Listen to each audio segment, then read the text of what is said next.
మనకు ప్రాణాధారమైన కాలేయానికి క్యాన్సర్ సోకినప్పుడు, సిరోసిస్ బారిన పడ్డప్పుడు మందులతో బాగు చేయలేం. ఇలాంటప్పుడు ఖచ్చితంగా కాలేయ మార్పిడి సర్జరీకి వెళ్లాల్సిందే. కుటుంబ సభ్యుల నుంచో చనిపోయిన వ్యక్తుల నుంచో కాలేయాన్ని సేకరించి లివర్ ట్రాన్స్ప్లాంట్ సర్జరీని చేయాల్సి ఉంటుంది. అయితే అంతటితో అయిపోదు. ప్రాణాపాయ ముప్పు తప్పినప్పటికీ కాలేయ మార్పిడి తర్వాత జీవనశైలి, అలవాట్లు, ఇతరాత్ర విషయాల్లో చాలా జాగ్రత్తల్ని తీసుకోవాల్సి ఉంటుంది. కాలేయ మార్పిడి తర్వాత జీవనశైలి గురించి డాక్టర్ని అడిగి ఇప్పుడు తెలుసుకుందాం.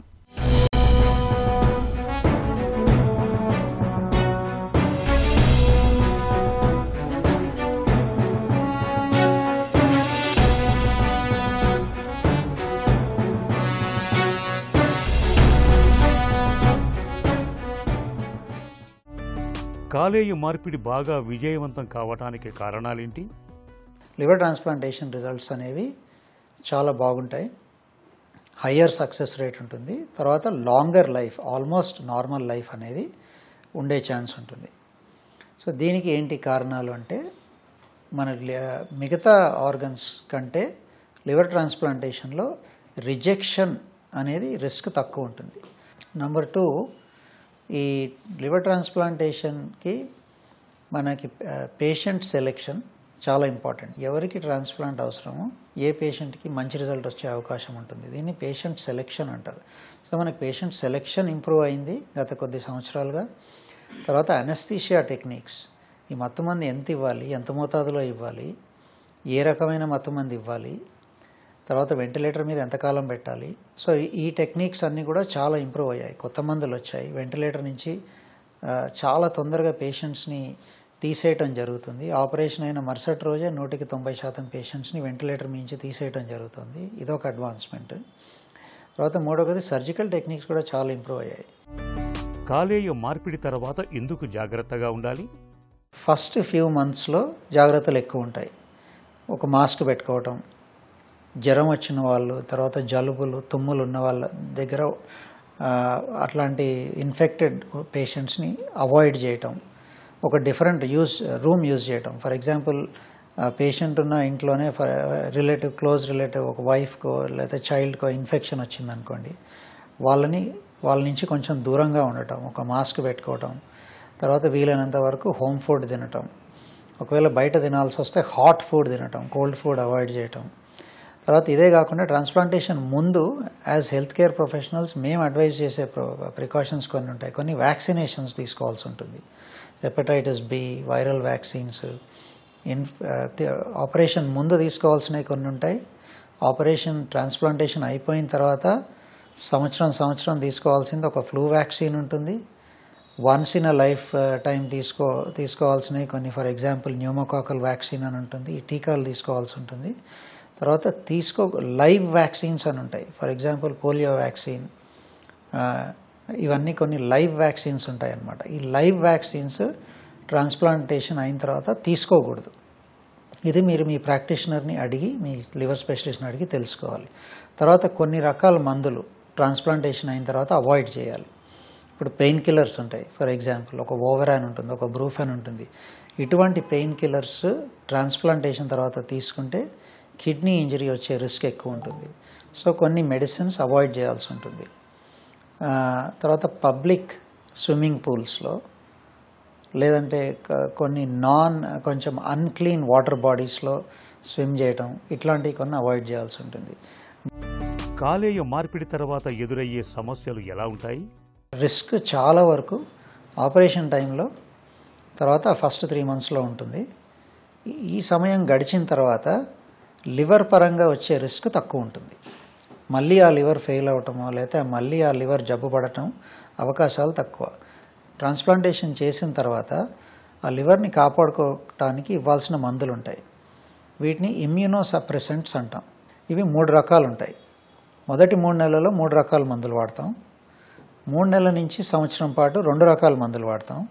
సంవత్సరం గడిచిన తర్వాత కొంతమందికి ఇది one type of medicine, only ఒకే రకం మందుకి మనం దీన్ని రిడ్యూస్ చేసుకోవటం కుదురుతుంది. దీంట్లో తీసుకోవాల్సిన జాగ్రత్త ఏంటంటే, ఈ లివర్ని కాపాడుకునే మందు, ఈ ఇమ్యూనో సప్రెషన్ లేదా యాంటీ రిజెక్షన్ ట్రీట్మెంట్ని మనం డాక్టర్కి చెప్పకుండా, మన స్పెషలిస్ట్, మన ట్రాన్స్ప్లాంట్ టీమ్కి చెప్పకుండా ఎప్పుడూ ఆపకూడదు. మీరు కొద్ది రోజులు ఆపేస్తే మీ రోగనిరోధక శక్తి ఆ ట్రాన్స్ప్లాంటెడ్ లివర్ని పూర్తిగా డ్యామేజ్ చేసేస్తుంది. మళ్ళీ అంతా మొదటికి వచ్చేస్తుంది. మళ్ళీ ఆర్గన్ పాడైపోయి మళ్ళీ ట్రాన్స్ప్లాంట్ చేయాల్సిన సిచ్యువేషన్కి దారితీస్తుంది అనమాట. సో ఈ మందులు డాక్టర్స్కి చెప్పకుండా వాడద్దు. రెండో ప్రికాషన్ ఏంటి అంటే, హెల్త్ పరంగా ఏ సమస్య వచ్చినా సరే, జ్వరం వచ్చినా, ఇన్ఫెక్షన్ వచ్చినా, ఏదైనా ఆపరేషన్ చేయించుకోవాల్సిన అవసరం ఉన్నా, ఏదైనా కొత్త మందులు వాడాల్సి ఉన్నా సరే, మీ ట్రాన్స్ప్లాంట్ టీమ్ని కాంటాక్ట్ చేసి వాళ్ళకి ఈ ఇన్ఫర్మేషన్ పాస్ ఆన్ చేసి డెసిషన్ మేకింగ్ అనేది కలెక్టివ్గా తీసుకోవాల్సిన అవసరం ఉంటుంది. ఇమ్యూనోసప్రెషన్ రిలేటెడ్ సైడ్ ఎఫెక్ట్స్ ఏమన్నా వస్తున్నాయా, ఈ మందుల కారణంగా సైడ్ ఎఫెక్ట్స్ వస్తున్నాయా, ఇవి చూసుకొని మందులు అడ్జస్ట్ చేసుకోవాల్సిన అవసరం ఉంటుంది. అందుకనే మీరు life long every 3 to 4 months మీ ట్రాన్స్ప్లాంట్ టీమ్తో ఫాలో అప్ అవ్వాల్సిన అవసరం ఉంటుంది. మార్పిడి చేసిన కాలేయాన్ని తిరస్కరించకుండా ఉండేందుకు ఏం చేస్తారు? అవయవ మార్పిడి జరిగినప్పుడు అది మన రోగనిరోధక శక్తి ఈ ఆర్గన్ని అటాక్ చేస్తుందన్నమాట. దీని ద్వారా ఆర్గన్ డ్యామేజ్ వచ్చే ఛాన్స్ ఉంటుంది. సో ఇది జనరల్గా ఫస్ట్ ఆపరేషన్ చేసిన టైంలో, తర్వాత ఫస్ట్ 3 నెలల్లో 70-80% పేషెంట్స్లో రిజెక్షన్ అనేది ఈ టైం పీరియడ్లో వచ్చే అవకాశం ఎక్కువ ఉంటుంది. సో ఈ టైంలో మనం దానికి చేయాల్సిన టెస్ట్స్ ఉంటాయి. ఆల్మోస్ట్ వారం, 10 రోజులు, 2 వారాలకు ఒకసారి చెకప్స్ చేసుకుంటూ, టెస్ట్ చేసుకుంటూ, మందులు డోస్ అడ్జస్ట్ చేసుకుంటూ వెళ్తామన్నమాట. ప్రాబ్లం ఈ అర్లీ రిజెక్షన్ జనరల్గా దీని ద్వారా ప్రాబ్లమ్స్ వచ్చే ఛాన్స్ తక్కువ, ఎందుకంటే క్లోజ్ ఫాలోఅప్లో ఉంటారు. ఈ టైంలో డిటెక్షన్ కూడా అర్లీగా అవుతుంది, ట్రీట్మెంట్ కూడా అవుతుంది. కాబట్టి జనరల్గా ఈ టైంలో జరిగే rejections are less problematic. Longer term transplantation అయిపోయింది, కొన్ని నెలలు, సంవత్సరాలు గడిచిన తర్వాత వచ్చే రిజెక్షన్స్, వీటిని లేట్ రిజెక్షన్స్ అంటారు. వీటితో కొంచెం ఎక్కువ ప్రాబ్లం ఉంటుంది, ఎందుకంటే గుర్తుపట్టడం లేట్ అవుతుంది. ఈ రిజెక్షన్కి లక్షణాలు అనేవి బయటికి ఏమీ కనిపించవు. అంటే ఒక జాండిస్ రావటమో, లేదంటే లివర్ ఫెయిల్ అవ్వటం అనేది, అది ఆ లక్షణాలు చాలా లేటుగా వస్తాయి. మనం లక్షణాలు బయటపడేంత వరకు వెయిట్ చేస్తే ఇంకా మనకి ట్రాన్స్ప్లాంటెడ్ ఆర్గన్ వేస్ట్ అయిపోయినట్లే లెక్క, మళ్ళీ ట్రాన్స్ప్లాంట్ చేయాల్సి వస్తుంది. కొంచెం అర్లియర్ స్టేజెస్లో గుర్తుపట్టాలి. ముఖ్యంగా రిజెక్షన్ రాకుండా ఉండటానికి తీసుకోవాల్సిన ప్రికాషన్స్ తీసుకోవాలి. అంటే మందులు ఆపకూడదు, మీరు డాక్టర్స్కి చెప్పకుండా మందులు ఆపకూడదు. క్యాల్సిన్యూరిన్ ఇన్హిబిటర్స్ అనే మందులు ఉంటాయి, అంటే టాక్రోలైమస్ అనేది కామన్గా యూజ్ చేస్తుంటాం. సో ఈ మందు మన బ్లడ్లో ఎంత మోతాదులో ఉంది, లెవెల్స్ ఎంత ఉన్నాయి అనేది ఒక రక్త పరీక్ష ద్వారా మనం దాన్ని చెక్ చేసుకోవచ్చు. అదొక లెవెల్లో మెయింటైన్ చేయాల్సి ఉంటుంది.